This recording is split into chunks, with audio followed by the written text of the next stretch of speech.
Hello welcome to my channel. ಇವತ್ತಿನ recipe ಉತ್ತರ ಕರ್ನಾಟಕದ ಸ್ಪೆಷಲ್ ರೆಸಿಪಿ ಹೀರೆಕಾಯಿ ಎಣ್ಗಾಯಿ ಮಾಡೋದು ತೋರಿಸಾತೀನಿ.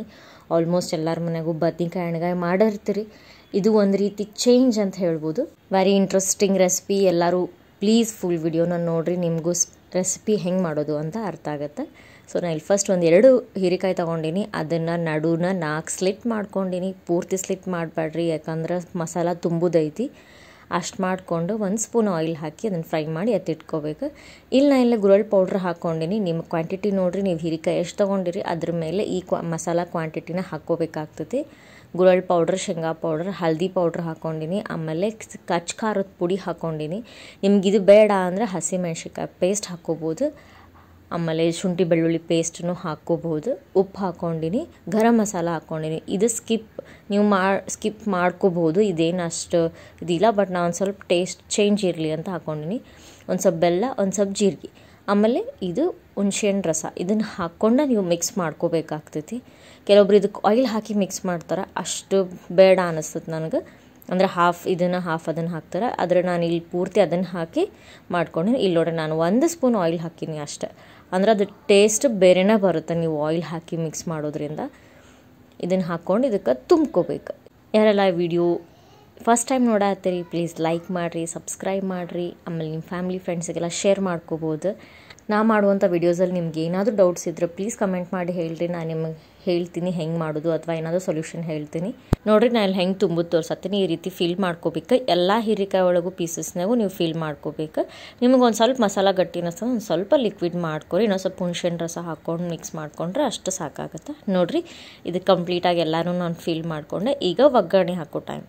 ನೋಡಿರಿ, ಒಗ್ಗರಣೆಗೆ ಒಂದು ಸ್ವಲ್ಪ ಆಯಿಲ್ ಹಾಕ್ಕೊಂಡಿನಿ. ಆಮೇಲೆ ಜೀರಿಗೆ, ಸಾಸಿವೆ ಎಲ್ಲನೂ ಸ್ವಲ್ಪ ಹಾಕ್ಕೊಂಡಿನಿ, ಜಾಸ್ತಿ ಹಾಕ್ಕೊಂಡಿಲ್ಲ. ಯಾಕಂದ್ರೆ ನಾನು ಜೀರಿಗೆನ ಆಲ್ರೆಡಿ ಯೂಸ್ ಮಾಡ್ಕೊಂಡಿದ್ದೆ. ಇಲ್ಲ ನಾನು ಕರಿಬೇವಿನ ಸೊಪ್ಪು ಹಾಕ್ಕೊಂಡಿನಿ.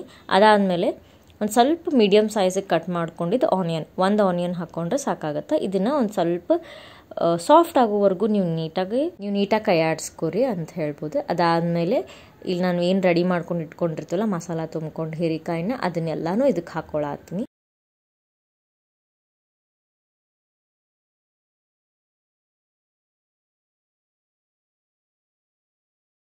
ಇದನ್ನೊಂದು 2 ಮಿನಿಟ್ಸ್ ನೀವು ಹಿಂಗೆ ಕೈ ಆಡಿಸ್ಕೋಬೇಕಾಗತ್ತೆ. ಯಾಕಂದ್ರೆ ಅದು ಆಯಿಲ್ ಮತ್ತು ಆನಿಯನ್ ಎಲ್ಲ ಮಿಕ್ಸ್ ಆಗಬೇಕು. ಅದಾದಮೇಲೆ ಒಂದು ಸ್ವಲ್ಪ ನೀವು ಲಿಡ್ ಕ್ಲೋಸ್ ಮಾಡ್ಕೊಂಡು ಒಂದು 2 to 3 ಮಿನಿಟ್ಸ್ ಬಿಡಬೇಕು. ಅದಕ್ಕೆ ಒಂದು ಸ್ವಲ್ಪ ಅದ್ರ ಸಾಫ್ಟ್ ಆಗುತ್ತೆ. ಅಷ್ಟು ಸಾಫ್ಟ್ ಆದಮೇಲೆ ನಿಮ್ಮ ಕನ್ಸಿಸ್ಟೆನ್ಸಿ, ನಿಮ್ಮ ಮನ್ಯಾಗ ಎಷ್ಟು ಜನಕ್ಕೆ ಮಾಡ್ಕೊಳತ್ತೀರಿ ಅದನ್ನು ನೋಡಿ ನೀವು ಒಂದು ಸ್ವಲ್ಪ ನೀರು ಹಾಕೋರಿ. ಅಂದರೆ ಒಮ್ಮೆ ಹಾಕ್ಕೋಬೇಡ್ರಿ, ಒಂದು ಸ್ವಲ್ಪ ಹಾಕ್ಕೊಂಡು ಹಿಂಗೆ ಮಿಕ್ಸ್ ಮಾಡಿಕೊಂಡು ಮತ್ತು ಅದು ನೀರು ಹೋಗೋ ಮಟ್ಟ ವೆಯ್ಟ್ ಮಾಡಿರಿ. ಮತ್ತು ಇನ್ನೂ ಸ್ವಲ್ಪ ಹಾಕ್ಕೋಬೋದು. ಅಂದರೆ ನಿಮ್ಗೆ ಎಷ್ಟು ಬೇಕು, ಲಾಸ್ಟಿಗೆ ಎಷ್ಟು ಕನ್ಸಿಸ್ಟೆನ್ಸಿ ಬೇಕು ಅಷ್ಟು ಹಾಕ್ಕೊಂಡ್ರೆ ಸಾಕು. ನೋಡಿರಿ, ನಾನು ಆಲ್ರೆಡಿ ಈಗ ಒಂದು ಸ್ವಲ್ಪ ನೀರು ಹಾಕ್ಕೊಂಡು ಇದೊಂದು ಸ್ವಲ್ಪ ಬಾಯ್ಲ್ ಬರಲಿ, ಒಂದು ಕುದಿ ಬಂದರೆ ಗೊತ್ತಾಗುತ್ತೆ ನಿಮ್ಗೆ ಅದು ಇದಾಗಿರುತ್ತೆ, ಮಿಕ್ಸ್ ಆಗಿರುತ್ತೆ. ನೋಡಿರಿ, ಇಷ್ಟು ಕನ್ಸಿಸ್ಟೆನ್ಸಿ ನಾನು ಇಟ್ಕೊಂಡಿನಿ. ಇಷ್ಟಾದಮೇಲೆ ಇದಕ್ಕೆ ಮೇಲೆ ಒಂದು ಸ್ವಲ್ಪ ಕೊತ್ತಂಬರಿ ಕಟ್ ಮಾಡ್ಕೊಂಡು ಹಾಕ್ಕೊಂಡ್ರೆ ಇದು ನಿಮ್ಮ ಹೀರೆಕಾಯಿ ಎಣ್ಗಾಯಿ ರೆಡಿ ಆಗುತ್ತೆ. ನೀವು ಇನ್ನೂ ಇಲ್ಲ ನಮ್ಗೆ ಇನ್ನೂ ತಿಕ್ಕಾಗಬೇಕು ಅಂದರೆ ನೀವು ನೀರು ಅದೇನು ಫಸ್ಟ್ ಟೈಮ್ ಒಂದೇ ಸಲ ಹಾಕ್ಕೊಂಡಿರ್ತಾರಲ್ಲ ಅಷ್ಟಕ್ಕೆ ನೀವು ಇನ್ನೂ ಸ್ವಲ್ಪ ಅದನ್ನು ಫ್ರೈ ಮಾಡಿಕೊಂಡ್ರೆ ಅದು ಗಟ್ಟಿ ಕನ್ಸಿಸ್ಟೆನ್ಸಿ ಆಗೇ ಆಗುತ್ತೆ. ಇದು ಇಷ್ಟು ಸಾಕಾಗತ್ತೆ. ನೋಡಿರಿ, ಎಣ್ಗಾಯಿ ರೆಡಿ ಆಯಿತು, ಹೀರೆಕಾಯಿ ಎಣ್ಗಾಯಿ. ನೀವು ಇದನ್ನು ರೊಟ್ಟಿ ಚಪಾತಿ ಜೊತೆ ಸರ್ವ್ ಮಾಡ್ಕೋಬೋದು.